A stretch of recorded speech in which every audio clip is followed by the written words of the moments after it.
Really excited to do this today. We couldn't ask for a better panel within our organization, and for some of the people that are out there that aren't with Highgarden or Easy Street. I'm one of the owners of Easy Street Realty, and here in Indianapolis, Highgarden Real Estate.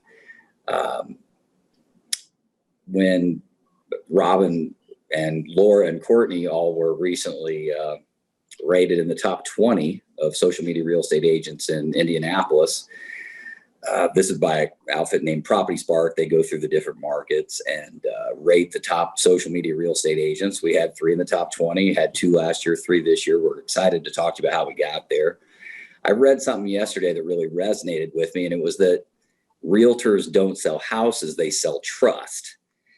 And that's what a lot of what this ends up being about today. I guess if you're in any kind of sales, you're selling trust, but in real estate particularly, when it's so much about you selling you and them, whether they believe in you, they like you, and hopefully eventually they trust you, one way to get there that much more quickly, just like talking about television or anytime you see people on video, the idea that you feel like if you watch a television show or you're listening to a talk show or whoever it is, you start to get to know that person and you feel like you actually have a human connection with that person. Social media can be that and so much more, because if you're good at it, if you're authentic, if you're adding value, that's what's going to build the authority and your own personal brand, your credibility, your trust.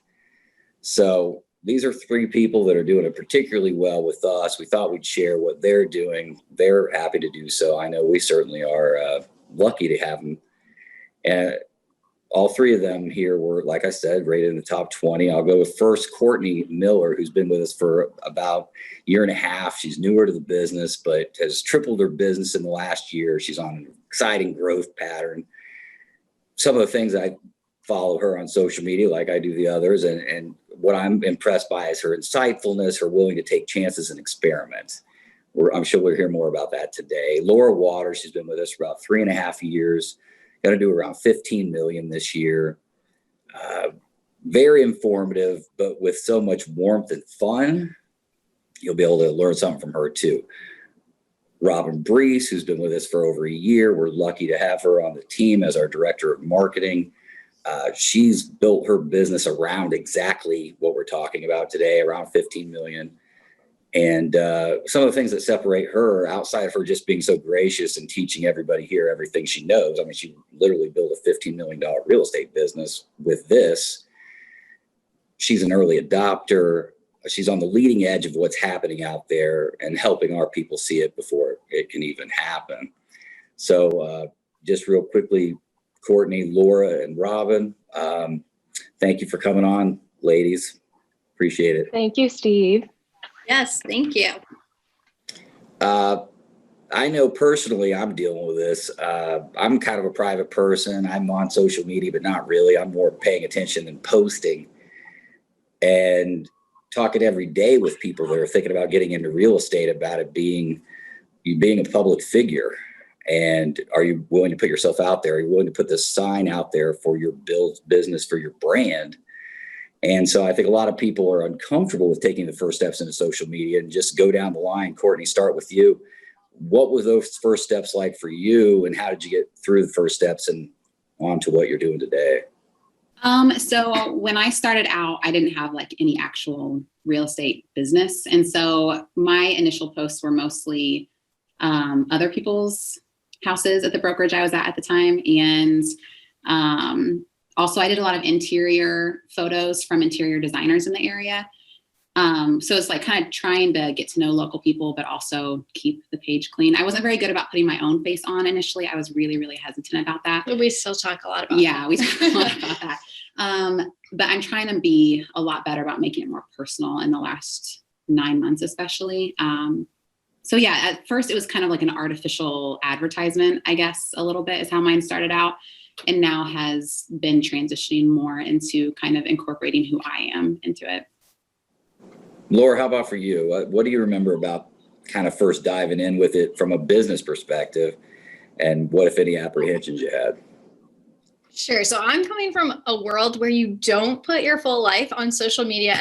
I was previously a teacher. So it's like, yeah, you're definitely not publicizing your whole life story normally when you are. So it was like you mentioned, that's what you hear when people inquire, oh, I'm thinking about getting started, but I'm nervous, or, that's not like me. I'm a more private person. I was that way too. It's kind of, adopting as you go. It's like easier as you do it, right? Just like putting your face on camera. Courtney and I are constantly like, oh, that's so weird. I feel uncomfortable. The more you do it, the easier it is. So just kind of like ripping off the Band-Aid and making it a priority, I guess. So I don't know if I answered your question, but I think so. I think there's a lot of people on here today that they're either not doing really it at all, or they're kind of doing it, or and if they're in the first category, they are nervous about how to make that first step. And it's just getting over the first step and into the second, third, and you're going to learn as you go. Robyn, how about for you? Yeah, so I, like you said earlier, I've been on social media since, it began. I was on MySpace, if any of you remember MySpace. And I see that, Laura. You're showing your age. I know. But I was on there not from a business standpoint, but just the social aspect. So I love the platforms of social media. I felt like it was a great way at the time to stay in touch with people I went to college with and high school with. And so used it for a very personal reason. And then when I was in new construction, I found that it helped a lot to post educational posts on there. And so at the time, it wasn't really video focused or even showing my face as much as it was just talking to agents, because that was who my client base was in new construction, but just talking about the process and what that looks like. And I found that I got a ton of feedback and business from that. And so I've continued that through my social media today. It's very much an educational, like value added platform for me. Okay. Robyn, something you and I were talking about yesterday that you're asked or told, I guess, quite often. What would you say to an agent? Because a lot of people are struggling with getting started. And one of their excuses, and a lot of people have head trash as to why they're not doing it, they might say things like, I don't have time for social media. That's not necessarily what's really going on in their mind. But thoughts on when someone says that to you? I hope it's okay to be blunt, but you're going to lose business. You're making the conscious effort or conscious decision to not be in this business if you're not on social media. It is not a platform to prospect. It is, but that's not the sole purpose. It is an extension of everything you do in this business. When you're given a referral, that person's going to look you up and you better be on social media. If you're doing an open house and they liked you and they're getting in their car and they're talking about finding the right agent, they're going to look you up on social media. If you go to a listing appointment and you're telling them all these things you're going to do for them, but you didn't tell them that you're going to market it on social media, probably going to lose out. So it's not just a way to stay top of mind and generate referrals from your sphere. It is an extension of everything we do. Courtney and Laura, anything to add to that? Yeah, when I saw that question, when we were kind of talking about what we were going to be discussing, I said, if someone says, I don't have time, make time. There is something in your business that you're doing that is probably not going to be generating you the business that social media would be. So you need to make it a priority. And I totally understand. I've been there where it's like, oh, it's so time consuming. Will this ever come around? I'm telling you, it will. It has. You do have to put the time in now. It's not like flip of a switch. Courtney? No, I mean, I agree. I have to coach myself on this sometimes too. I'm at a different place now, but I've kind of gone through my own personal journey with social media and comfort level with it and acceptance of it. And I mean, just like, working out or eating healthy, it's kind of like you make time for what's important. And I'm not even saying you have to choose social media, but if this is something that you feel like is a good option, then saying you don't have time really is not an excuse, just like it's not an excuse in any other area of your life. Well, you three ladies That's how certainly. I taught myself. Well, hey, you're your own good coach there, but so I know we talked about, I gave you guys a list of these questions and I'm deciding whether I'm going to stick to them or not, but the next one on the list, I had written down the medium as the message. And if you've heard that before, it's an advertising line. If you don't know what it means that the technology at which you're delivering the message sometimes says more about who you are and what you're trying to convey than the message itself. If you take a look at a real estate agent that puts their advertisement in a super glossy real estate magazine that they're paying top dollar for that kind of branding ad, that's one thing, versus the real estate agent that's putting a classified ad in Craigslist. I think about that as it relates to social media and the difference between Facebook, Instagram, even some places that are a little less used in our industry, like Twitter, and but coming up hard with younger people, obviously Snapchat and TikTok. And how do you guys decide from a content perspective, but just even from what it says about you and your personal brand perspective between Facebook, Instagram, thinking younger like TikTok and Snapchat? Courtney. I guess I always think about who they're going to meet if they want to meet me.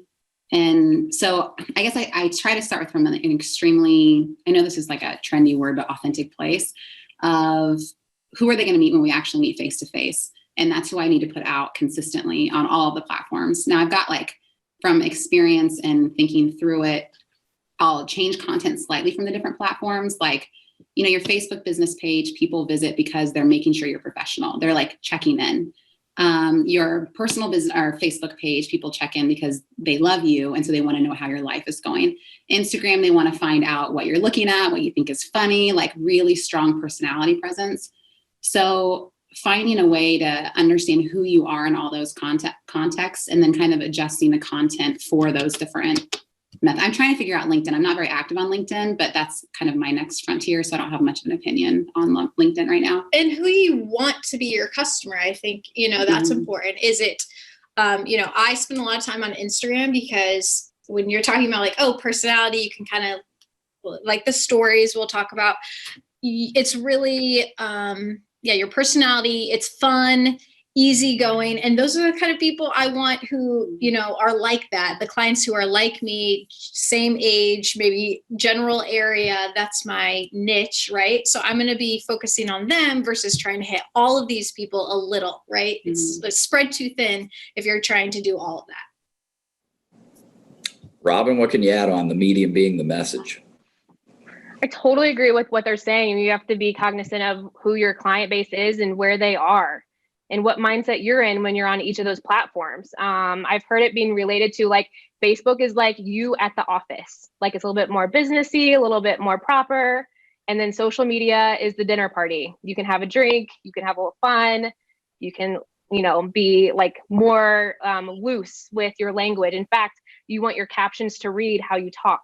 You don't want them to be as proper. You want them to read how you would say things to a friend. So I do have that mindset. I don't post the same exact things on both platforms. I try to change it up a little bit, but sometimes if we're being honest, for time's sake, it's the same exact thing. So it just depends.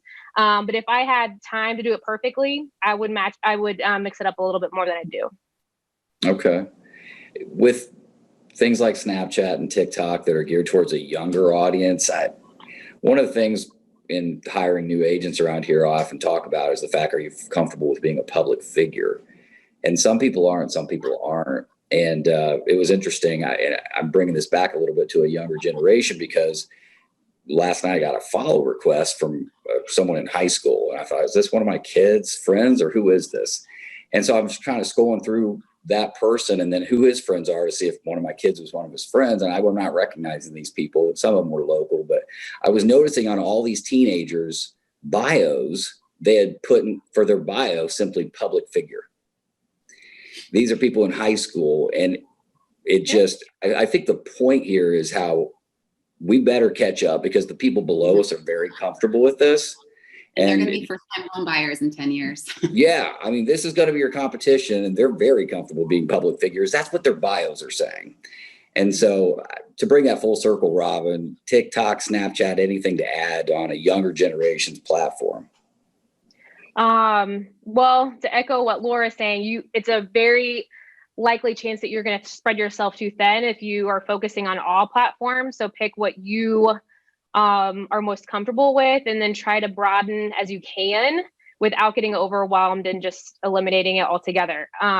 With that said, I do think, for instance, TikTok is influencing a lot of the ways that we're taking in content. So TikTok is doing a lot more 15, 30-second videos. They're entertaining, they're quick, and they're educational. I am now going to TikTok to find recipes, you guys.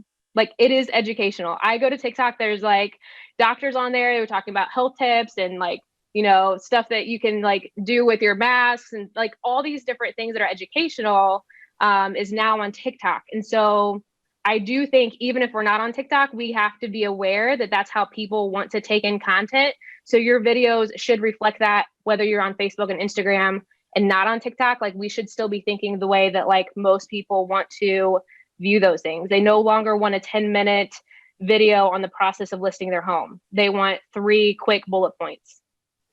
Right. It's so true. And I will toot Robyn's horn because she won't toot her own, but she was rated the #2 social media real estate agent in Indianapolis last year, and she moved up to #1. So congratulations, Robyn.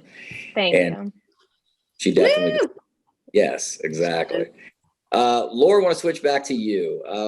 One of your strengths is your use of stories, and how when do you decide when to use a story versus a post? How do you place the value of a good story versus a good post? Sure. So I naturally gravitate towards the story. I have to consciously think like, oh, is something worth a post? Because it's just not, it's not ingrained in my mind. But the reason I choose stories is because they're so easy. They're authentic in the moment. You can be, it's less of a production to create or make. And it disappears after a while. So there's no pressure, I feel like, to make it anything super special. And I think that for people who are hesitant or unsure or uncomfortable with social media, that would be a good place to enter because it disappears in 24 hours, like I said. So I guess that's why I go that route. And I find myself scrolling mostly on the top because the posts, you know, you only see a few of whoever you're following, but the stories, you can get a much wider variety of the followers you have and who you follow. Yeah, and I don't know if people noticed out there a couple of days ago, Twitter just rolled out its version of stories, and the play on words with it being fleeting, it only lasts 24 hours. It's not a tweet, it's a fleet. So check, for you Twitter people out there, just thought I'd fill you in. They're not the only experts. I know a thing or two. That's about it. Courtney, you know, you are so authentic, so real, and I think it's the beauty of everything you're doing. How do you blend that authenticity with business and personal? Because you do that so well. It's been a process. At the start, I didn't put enough of myself into it, and I had been feeling that, and then when I joined here, everyone was like, Laura was like, I haven't seen your face for a while. Yeah. Okay. Can I add something? That is something too. Surround yourself and follow the people who are doing it well, because yes, having Robyn and Laura. Yeah. Same thing. Every day I'll be like, you're not showing your face. And we talked about we're going to do that. And I need to be better about it too. And, you know, vice versa. So that keeps you. 100%. It's been, this is a side note, but just joining High Garden a few months ago, like it has really made a massive difference being surrounded by other people who are taking this seriously. And, you know, having Robyn and Laura like in the office has been huge for me. So that's a side note, but same. Along with that, what was the question? Oh, personal and business. Yeah. Okay. So I am actually naturally a very private person, actually. And so I went through a whole process, and I've narrowed in on the 3 or 4 parts of my life that I will share on Instagram. And then there's plenty that goes on in my life that will never show up on Instagram. So like we're a foster family that will never come up on Instagram. I didn't even know that. She didn't even know it. I didn't even know that. I sit right next to her. So like you don't have to advertise everything about your life. You don't have to live in a glass house. Like you don't have to do that. There can be things that are precious and private to you. So I just picked a couple things that are like, this is not a private thing. I'm not, you know, everyone's comfortable with it. It's fun. It's something I really enjoy. I've kind of narrowed it down to 3 or 4 things that I consistently share when they pop up in my life. And then everything else remains private. And that has made me feel a lot more comfortable feeling like I'm sharing myself, but it's not a diary. You know, so that has helped me kind of drawing those boundaries. That makes sense. Robyn, with you, like I just said, rated number 1 in the city. You're officially an influencer, whether you like it or not. How have you been influenced over the years, and how has your style kind of evolved based on those influences? And what do you allow to influence you now? Sorry, long question. Great. No, you're good. It's so weird to hear that I'm an influencer. I do not like that, but thank you. It's just so much like, I just feel like I'm out there to be real and like, show what I do, show my day to day. And I just feel lucky to be able to connect with people who can relate to that. My goal isn't to be an influencer. And I do think that the second in this business that we think that what we do is about us, we lose. It's not about us. It's about our clients and about what we can give to them. And so that's my focus. And so I'm very inspired by like-minded people like that. Laura introduced me to Chelsea Pites. If you guys don't know her on Instagram, she's a great one to follow. She just came out with a new book. And I think it's called What to Post. And it's very much about like what we do and laying out the structure so that, oh yeah, Laura's getting it, so that you can kind of plan out your content. She's a great one. Outside of real estate, Gary Vaynerchuk is a huge influence of mine. He's to the point. He doesn't sugarcoat anything. He's a businessman, but also very smart with marketing. So I follow and read a lot of what he puts out there. Okay. Yeah. Talking about, that's probably the question that Robyn, you're asked most, or Courtney and Laura, when you're talking to other agents about this. What the heck do I post? I never know what to post. What do you guys have to say to those people? And Laura, let's come back to you. Anything, your daily life. Yeah, I don't know if that's good, but I find that it's like your people are most interested in the behind the scenes. Like, it's so funny what people, I think because we're all human, right? We all really do the same thing. So when they see that have a thought that you're sharing, like I posted about teeth whitening today, and I've had 5 or 6 direct messages about teeth whitening, because it's we all are going through the same thing.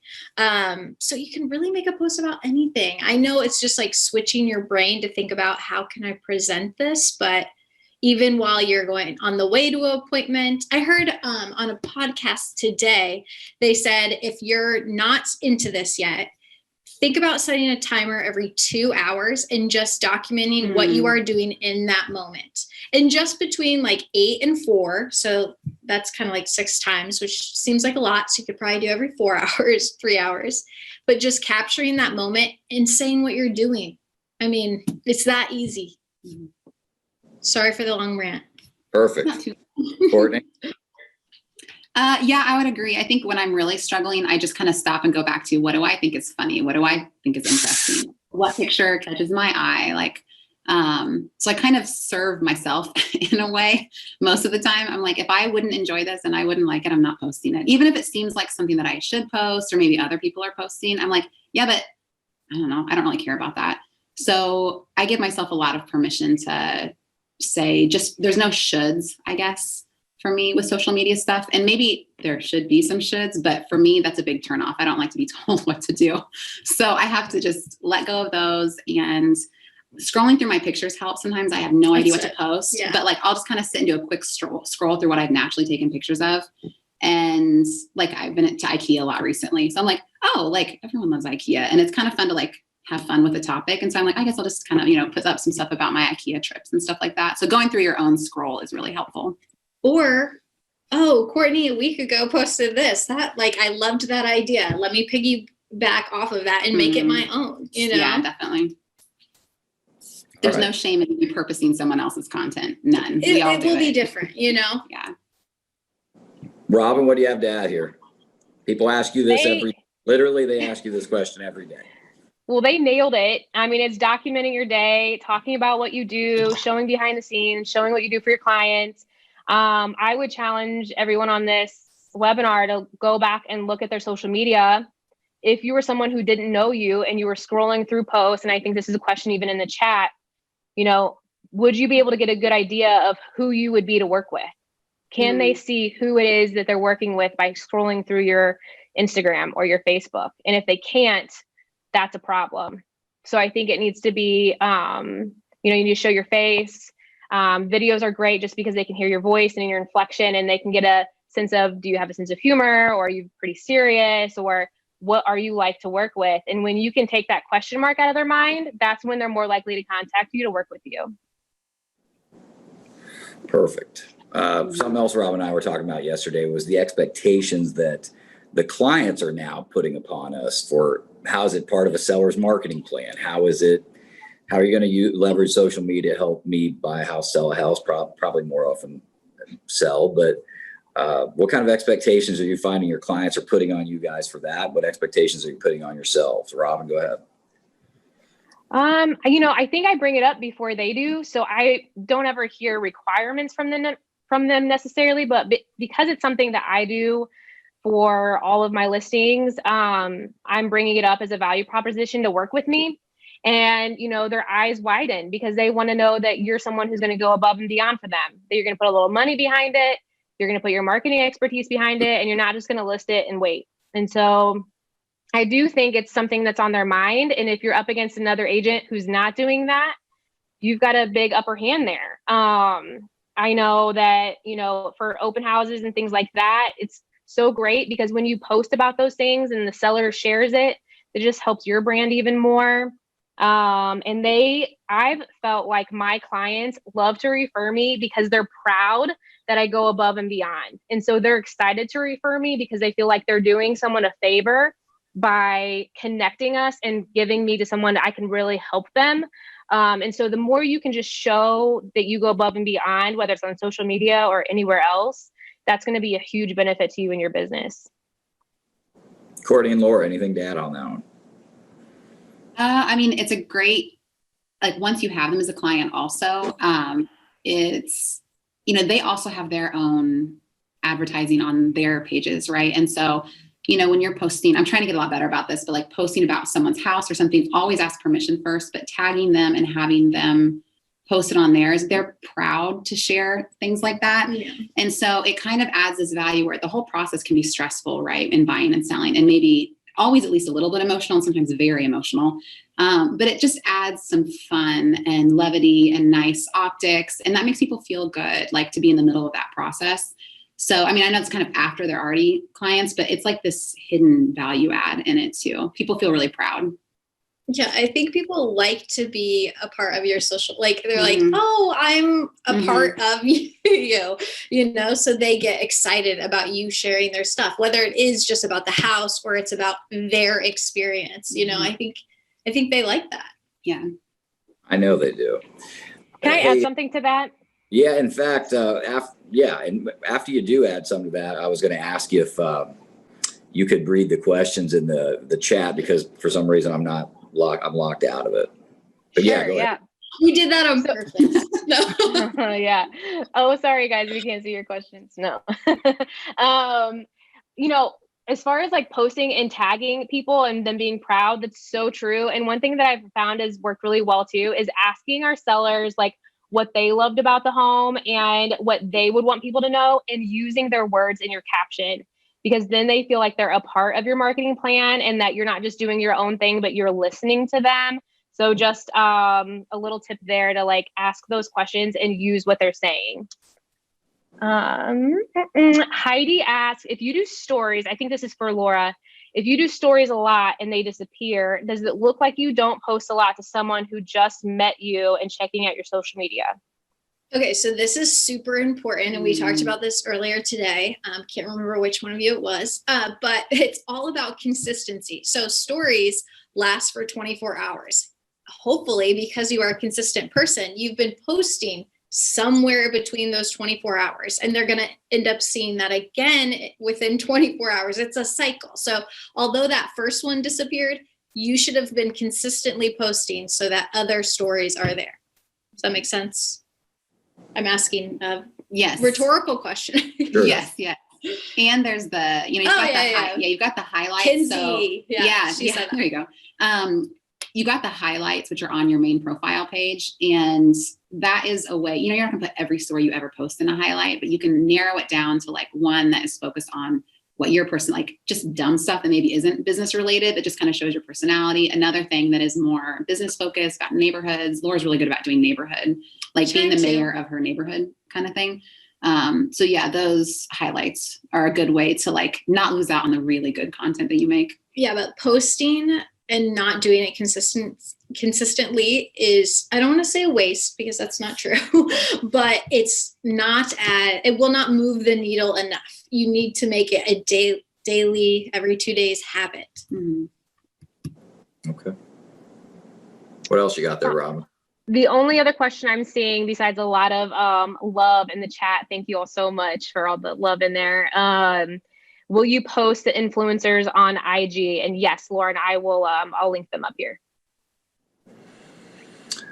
Well, a question I'm sure people always want to know: how much time or day are you spending on social media? I mean, you guys are on there all the time. I don't have that kind of time. How much time does it really take per day for each of you?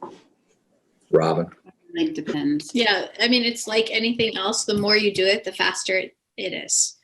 Courtney and I were talking the other day, and it's like if you are making these like picture perfect posts and you've got your amazing filter and it's super, I don't even know what I want to say, professional, that could take a lot of time.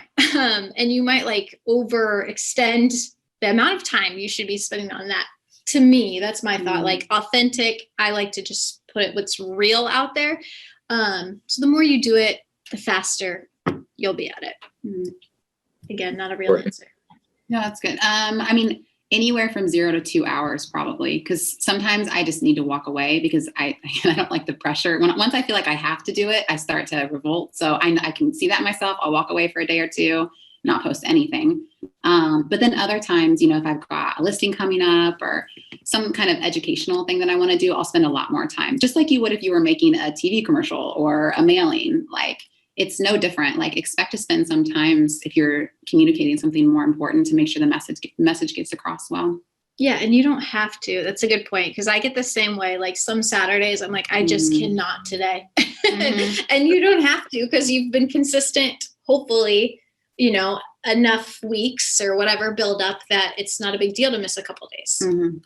Hey, Courtney, you're a very intentional person. How much are you planning what you're posting versus it's happening spontaneously? I don't plan very much. Okay. I always think about planning, and I always think about making a calendar, and then I'll like write out a calendar one day and then I'll never come back to it. I'm not sure I agree with you that you aren't planning. You're just doing it in your own way. Maybe, I don't know, but we'll come back to that. Robyn, how about for you? How much time a day are you spending on social media? It's like second nature for me at this point. So basically, whenever I check my email, I check Instagram and Facebook just out of habit. I'll comment on a few things and then I jump out and then I'm doing it again a little later. It's not something that I like plan as a part of my day, but I do intentionally go in daily and spend 10 minutes or so just commenting on other people's posts, because that is just as important as the posts we're making. Yeah, let's talk about that. Commenting on people's posts versus liking. When do you decide when to do what? How much of it is just feels right in the moment versus you have something more in your mind as to a threshold? Go ahead, Robyn. So, the things that we interact with on Facebook and Instagram, the things that we interact with end up showing up more often on our Facebook. So we're not seeing most of what our friends are posting. So if I have past clients that I feel like I haven't talked to them in a while, or I want to wonder what's going on with them, I'll go in and show them a little love. I never post anything or comment anything that's not genuine. If I don't agree with that, keep scrolling. But I never, everything I do is very genuine. But I also love to make sure that I'm going in at least, like I said, 10, 15 minutes to comment only and not worry about posting. Because it is a social platform and they're giving you love. They're also wanting you to show them a little love and affection there too. So it goes a long way. And a part of that is also whenever you see your clients who are selling Girl Scout cookies, or they're having a baby shower, or maybe they're having a really rough week in quarantine right now, send them flowers, buy the Girl Scout cookies, send them a little baby gift. That stuff is a great way to use social media to stay connected with them and show them that you care. Laura? Yes. Yeah. So commenting versus like, how do you decide? Yeah, well, I really personally likes to me are like not even a thought. I think people Trash. just kind of Likes yeah. I trash. What did you say earlier? Because I was digging. Mind trash. Mind trash. Oh, Yeah. mine. Yes. But no, Yes, I know. Different context, but Cross application. yes. but you're Yes. saying you don't really likes mean nothing to you almost. Is that kind of what you're saying? Or you don't care, you don't pay attention I to don't it? want to go that far, Steve. People, you can still like it. No, but I'm just saying that when someone personally comments and takes the opportunity to comment on my post, it makes me feel better. And so I want to do the same thing. I have yesterday when we posted that we were doing this, a girl in the community who I've never met, but her friend used me. She started following me, yada, yada. She was like, you go girl. Like, I'm a big fan of yours, blah, blah. And I was like, thank you. That touched me. Right. So when it made me feel that good, I'm like, I got to give that love out. Right. Mm-hmm. You get what you give. So that's for sure how I try to go about it. Yeah. We have some really good chat comments and questions. Yeah. Jump. Please, I'm locked out. Technology evidently thing today. So Krista just said when her clients are having a hard time, she makes her famous red velvet cookies and puts them in her freezer so that she's ready to deliver. That's so sweet. So we've had a couple questions about how to actually quantify what we're doing on social media. Is it actually working? How many clients have we gotten? It's one thing to be on social media, but are we seeing results from it? I've seen a couple questions about that so far. Yeah, how many new leads per month might you get from being on social media? All of that, which is a valid question. These are my laughs. So I did this today because I was like, oh, social media is working. Is it? I was like, okay, I'll look.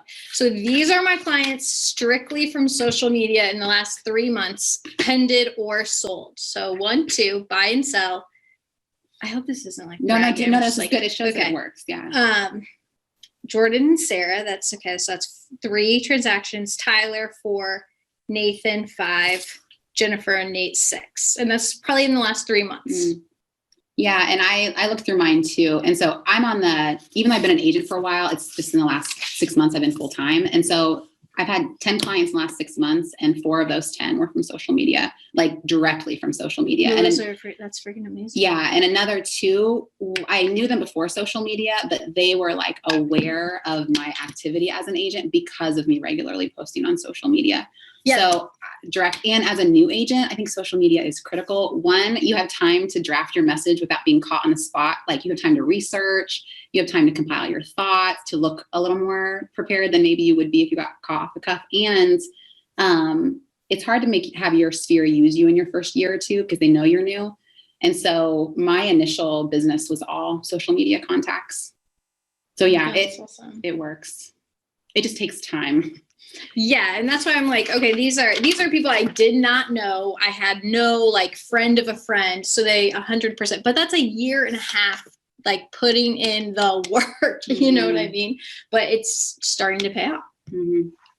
It definitely is. But yeah, I mean, consistency and patience. Wow. Robyn, how about for you? How much of your business can you kind of tie to social media? Yes, I was just wrapping up my, the end of the year, what I did this year so I can project for next year. Over 95% of my business can be connected to social media. A lot of it is not cold leads. A lot of them are people I went to high school with, haven't seen them, graduated in 2002, you guys, I'm old. So have not seen them or talked to them since then, but they are contacting me through social media to help them buy and sell. And so a lot of it's people that I've known in the past and have came to me or referred me through social media just because they see what I do. But yeah, 95% this year. Wow. Yeah, that's huge. Robyn, any more questions on there that we need to get to? Yeah, there's a few, but it's not allowing me to scroll up for some reason. Brett did say one big thing my agents ask about or complain about is how to quantify the results from social media. Is it just from overall business or can you actually pinpoint? Brett, for me, it's a blurred line for sure. It's that's what I'm saying. I don't feel like social media is one pillar anymore. It's an extension of everything that we do. Would you get Laura and Courtney, would you Yeah, agree? when I read that question and then was answering about these particular clients that I was talking about, yes, 100%. Like everybody you know is seeing you on social media, so you need to be doing it. If anything, it's a what's it called? Social proof, right? That we were talking about, that you know what you're doing. Go ahead. So much of it's branding and building your brand, and brand building is hard to quantify. But you guys just went through and rattled off 95%. Here's 6 deal. I mean, you guys know if it directly came from it or not. It's the indirect. And going back to kind of a couple questions here before we wrap this up, but changes are happening at light speed. Twitter just introduced fleets 2 days ago. It's in every platform, whether it's Instagram, Facebook, whatever, it's all changing. How are you guys staying up to speed on these changes that are happening literally daily? Courtney, go first, please. We talk about this a lot. So we were talking about this, and I don't feel like I'm ahead of the curve or maybe even at the curve of where the trend is. I'm usually like lagging a little bit. But social media rewards consistency. And so it's okay that I'm not like constantly knowing what's like the newest thing. Because as long as I'm posting consistently and having engagement, like the algorithm's going to reward me. So I'm like trying to be, I try to get better because I watch other people who naturally know the trend. Like Robyn's really good about this. Yeah. Why do I need to know if Robyn does? I'm like, Robyn's going to figure out how to do it. And then I'll see hers and then I'll figure out how to do it after that. But I will say that I'm trying to diversify more. Just knowing that technology changes and Instagram may not be the thing in 3 years. And so like, I'm going to start some YouTube stuff this year, and then I may or may not figure out LinkedIn stuff, but I am trying to diversify a little bit and figure out how to rework content over like multiple channels, just not knowing what's coming, what's going to be popular next year. Laura? Okay, I was going to answer this question. Sorry. Oh, yeah. Well, how do you stay up to speed? Oh, yeah. So there are great podcasts. There are Instagram, just like Chelsea Pites that Robyn was mentioning. There are marketing Instagram coaches who you don't even have to pay. You don't have to be part of because they're giving value to people like us. So they tell us what's happening.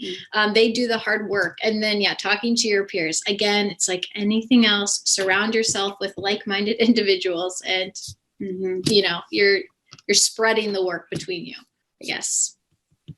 Laura, yeah, well, I wanted Robyn to comment on this because it is one of her strengths. Yeah. I'm so sorry. I was actually answering comments in our chat. What was the question? Hey, this is authentic. This is real. Yeah. So the question was, how do you stay up to date on all the changes that are happening daily in social media? Just being on there often. I think you use the platforms themselves to look up trends. A lot of them, like Instagram, will say this hashtag is trending now, or this topic is trending now. Looking on there and seeing how, like, what people are posting, how they're doing it. And I think Laura mentioned Chelsea Pites again. She's a great account to get like updates on it, but also Jason Pantana. I'll put it here in the chat. If you guys aren't following him on YouTube, he has great like educational videos on the newest ways to generate business on Facebook, Instagram, TikTok. And he goes through the exact steps on how to do it. Awesome. Thank you. Laura, you want to get back to that question? Oh, yeah. Let me see. There's a couple lot. good ones. Yeah, there's a lot going on over here. Okay. Might need a part 2. Sorry. Yeah. Okay. So somebody asked about organic or paid advertising. And I know, Robyn, you do some paid. I do a very little compared to you, but do you want to run with that? I've actually limited that because I don't know that with the changes with Facebook, the reason I did it before was because I could reach people who I didn't already know. And so right now I'm so limited with like, the vice versa. I would advertise to people who were my friends and their friends because I liked the connectiveness. But now it's reaching people who I don't really know. And I would much rather have that relationship. So the only time I'm advertising on Facebook specifically is for open houses. And I'll put $50 behind it.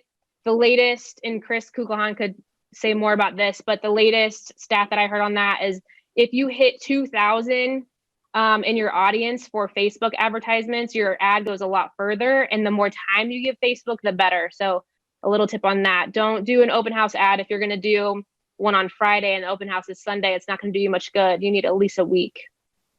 That's a good tip. But yeah, no, someone asked about lead generation. I don't do any ads to generate leads, like cold leads for myself. It's mostly branding. Any other questions before we move on? Robyn, any other questions on there? Do you have any tips for new agents on what to post until they get steady business of their own? Great question. I've talked a lot. Laura and Courtney, do you want to answer that one? Done as well. Do you want to go? I can talk more.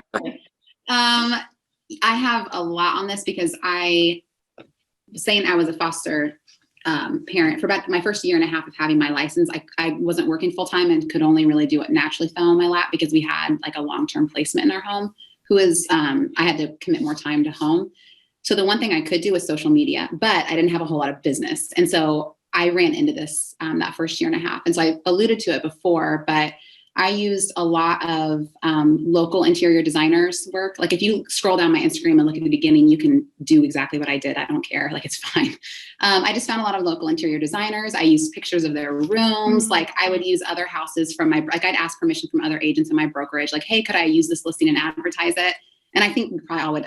If I have something, like just ask and you can use it. It's fine. And no one scrolls far enough in the comments to know that it's not your listing anyway, honestly. So utilize other people in your brokerage. It's a huge benefit to being in a successful brokerage is being able to utilize other people's business. Local, like advertise for like a local coffee shop or like places that you like to go, like keep it really local if you don't actually have your own inventory yet. Yeah, there's a lot of things you can do when you're new and don't have your own stuff. Neighborhood focus, like to build up that you teach something about the area, the neighborhood. There's something else I had, but I lost it. And it'll make you a better agent because you will be an even better student of the area you're wanting to work anyway. And so once that business does start to come, you're going to know more than just the houses. You're going to understand the vibe of the area, the businesses that are around, all of that stuff. So. Yeah, and you're comfortable with social media. Robyn, go ahead. For that one is one of my favorite questions because I think as one of the downfalls for agents who've been in this forever, this is like just what we do. It's kind of like, the same deal. We go through the same motions over and over. It's not as exciting, but for a new agent, everything's new and exciting. So if you're finding that you're learning things that other people like you were surprised about, chances are other people would find that like surprising and exciting as well. So as you're going through training, as you're coming up on new experiences, you don't have to say, hey, I'm new and I learned this, but just talking about what you thought was interesting is great content because everything right now is new to you. So take that opportunity to talk about the things that you're learning about. And then like Laura said, community tours are great, highlighting businesses, and behind the scenes stuff, being in the office, whatever it is. I think Courtney did like a really cool story of like just being in the office and like, pouring your cup of coffee early in the morning. Like people love to see that because they love to see that you're not in bed at 10 a.m. all cuddled up while they're at work. Like they want to see that you're out there hustling. So whatever that is, doesn't have to be like super creative. You just have to show up. Robyn, any more? I got one more question for you guys, but is there anything else on there that we want to make sure we get covered? I only see one other, really. A lot of them have been covered. Thank you guys for great questions. I know we should get as many followers as possible. I get a lot of agents wanting to friend me. I'm not sure if I would want to be friending agents as they're actually competition. Speak to this. Yeah, I think we all have strong opinions about this. And I think we're pretty united in it. There's like two sides to this. One, like a rising tide raises all ships, right? Like it's just like on a deal, like the more really excellent agents we have in our city, the better reputation our industry has as a whole. In relationships with those other agents. Yeah, it serves you well too. Like if you're afraid of competition with other agents, like you're in really dangerous territory. So get over that really, really fast. The more you can cheer on someone who's a genuinely good agent, regardless of what brokerage they're from, the happier you're going to be in this industry. So take that out. Don't worry about it. On the same the same token, social media can be poison, and we all know it, for like comparison, jealousy, all those things. And we are in a like hyper comparison driven industry a lot of times. All three of us have talked about this, like unashamedly unfollowing people who trigger that for you. And it doesn't mean you don't like them. They may be excellent agents with excellent content, but if you just cannot handle like that pressure and it makes you feel terrible, it makes you feel like, oh, I should be, I'm not this good, take it out. Like just unfollow them. You don't have to follow any of the three of us if like somehow we prick that in you or whatever. So yeah. That's great. Laura? Yeah, we've all had this conversation multiple times. So, right, you want people to follow people who make you feel good, right? As far as competition, I hear you, but there are so many opportunities. And we know in this business, I don't know what the breakdown of the numbers are exactly, but they're like so many agents are doing the most of the business, right? That's just not where I guess I wouldn't focus on the fact that they're competition. I'd be saying, hey, this is where I can get ideas from. Let me steal, tweak. If that was good, what are they doing to be that good that I'm wondering why they're at the top? I guess, I don't know, mindset change. Yeah. And a bridge to like, I mean, we're agents at the end of the day. Our core business is getting a deal through to close for our clients, representing our clients well. And I love some of the relationships I have on social media with other agents in the industry, people I've worked with previously. And I know it's a seller's market. If it's my name up against 20 other agents, they know this girl gets it done. She's trustworthy. She has integrity. She shows up every day for her clients. Like this benefits my clients in the end. So networking with other agents is really, really important, whether it's on social media or elsewhere. Sure is. Robyn, anything to add here before we move on? You guys, I get paid to share what I do. Like I share everything that I do with any agent who asks, and it's only helped my business. If one thing I've learned in this role, it's that when you teach, you grow. And so if you have any opportunity to give back and, share what you do, it's only going to help you too. I don't know if it's karma or what that is, but I promise you, it's not going to hurt you. It's going to help you. And so we're in this together. And I totally agree with what Courtney and Laura said. Like, there's no shame in supporting each other, and, there's room for everybody. But the best thing is if you're doing social media well, meaning you're posting videos about what you're doing and behind the scenes showing your face and your personality, nobody can replicate that. Nobody can. So there's no way they can duplicate what you do because you are who you are. So that's the best thing. If you do social media the way it should be done, you have no worries of someone being competition. That's a really good point. Especially when we were talking about earlier, all three of our styles are pretty different. I mean, but we're able to like learn from each other, respect each other, and we're each other, we're ourselves. Absolutely. Well, you guys, hey, yeah, Steve. go ahead, Chris. Jump in. Sorry, I didn't want to hijack this at all, but I want to just say thank you before Steve wraps this up with the last question or whatever to Robyn, Laura, and Courtney. I think this has been incredible, and you guys have exemplified what Highgarden's about. I mean, you're sitting here sharing everything you have, and you do that every single day. I hear agents stop by all of your guys' offices, and you're just so willing to share everything, and it's greatly appreciated. I did have one question, and maybe you guys talked about this in the 3 minutes I had to get up when I had a phone call, but from an expectation standpoint, Laura, you and I were kind of talking about this earlier. I see a lot of agents like try social media, like they'll throw up a post or two a week or, and they don't get anything out of it. How long has it taken you guys I think volume of posts and consistency of always being out there is super important, and you're going to have to invest. I mean, what type of time, like months, weeks, years before you really, before you can start expecting to get something out of this? Because I think a lot of people give up before they even get going. Thank you. Well, it sounds like Courtney's was, Long. No, yours sounded quick. But I did hear from one of these influencers from real estate, like a coach, 1 year, give it 1 year. And even though I don't know if it'll take a year or whatever, it's a nice expectation for you to be like, okay, I'm putting this time for 3 months and I don't have anything to show. Well, let me think about back to what that influencer whose job it is to do this said. Put in a year's time. I promise either people will be noticing, even if you don't have clients. Leighton, my partner over here, is 45 and he's like, I'm not into social media.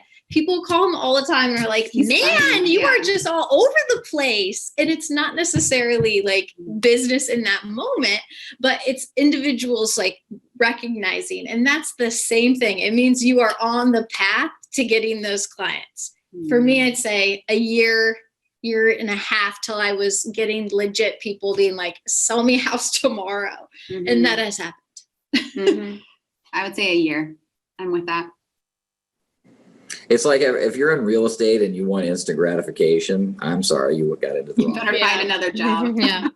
You could work 40 hours this week and not see a nickel of that work paying off until 2021. And social media is just like that. If you're farming your neighborhood, you're doing any kind of marketing, it takes consistency and patience. And a year, that seems like a lot of, let's be honest, most people will not put a year into something hoping that it pays off a year later. They just won't. We won't get the goods then.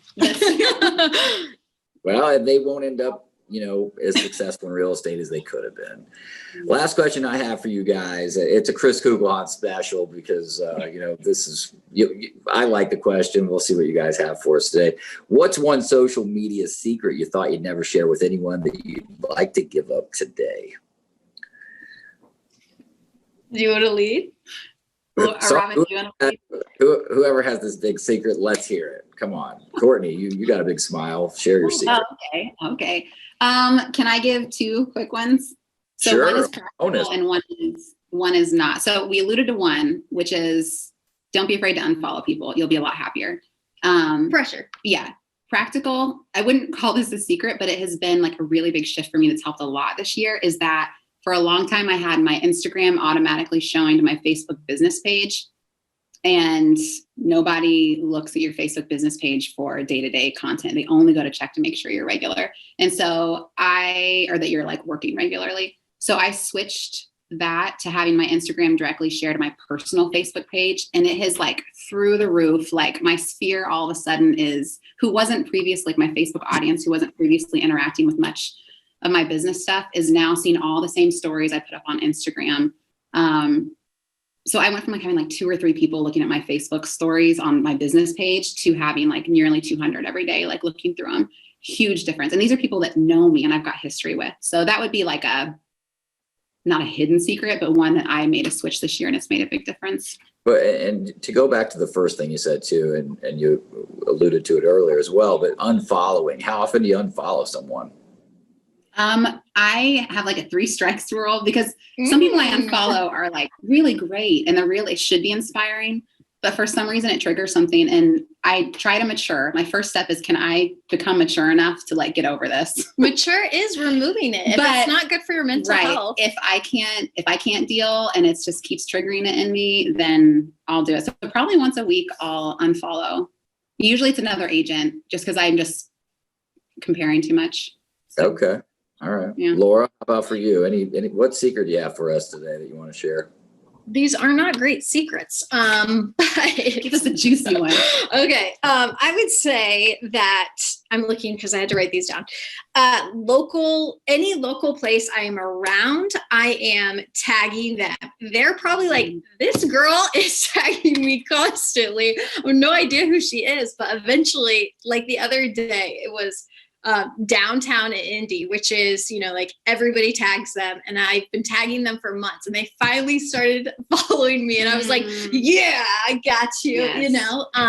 So the different neighborhoods, I always, if a house is in like Windsor Park downtown, it's a little, 4 or 5 streets, I tag them in every single story and post. Like I want them to know. Every time I have a new listing, every restaurant that is around there in every story, I'm tagging them.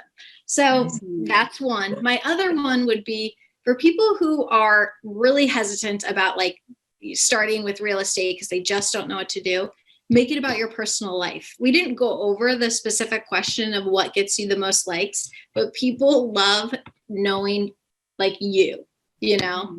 I get more action on like my husband and the funny things we're doing than I necessarily do on just a random house I'm posting. Those are great. Thank you. Robyn? I don't know how big of a secret this is, but I genuinely think I'm not that great at social media. If you look at my posts, they're not super creative. They're not super captivating. I just do it a ton. No, I just show up a ton and I comment on everyone else's posts and I call them all the time. If something's going on in their life, I call them. And I do think that is a secret, that it's not just social media. It is truly like, how connected are you with, the people around you and your past clients? Because that's when social media works. If you want to speed up that year timeline that we're giving, it's to stay connected on a deeper level with your sphere and the people that you've worked with in the past. That's going to help you a ton with social media. And I wouldn't say that it took me a year to start seeing results because of that. It's showing up in a big way. It's just constantly being on there, whether it's stories, reels, posts, all over the place. Just don't be afraid to, even if it's 20 seconds, post something. Okay, I have one more secret, and that is having access to Robyn at High Garden is like massive. I'm serious. Did they pay you? She can, yeah. I'll pay you later, Courtney. Yeah, she can cover her face, but it's true. Like, she's so Robyn's generous and like doesn't guard the stuff that she's learning. And that is like a massive, massive asset that if you're wanting to get better at social media, she will like meet with you and help you. Yeah. Thank you guys. It's so sweet. Says so the number one realtor in Indianapolis for social media doesn't think she's very good at it. I'm not sure. I know. That's why I'm like, it's okay. My last post is of a vase of flowers, you guys. It's like it's not that big of a deal. Like, it is truly just posting your day. That's all it is. Well, you do. You don't have to be the most creative. You don't have to do TikTok dances to be an influencer. I guess. Well, guys, to the panel, Robyn, Courtney, Laura, thank you so much for doing this today. Everyone here is so fortunate to have you, and mean that from the bottom of our hearts. You're so emblematic of who we are and who we want to be, and it's inspiring. So for everyone that was here today, I hope you enjoyed this as much as I did, and we'll see you next time. Thanks, guys. Thank you. Thanks, guys. Okay, I'm glad I had to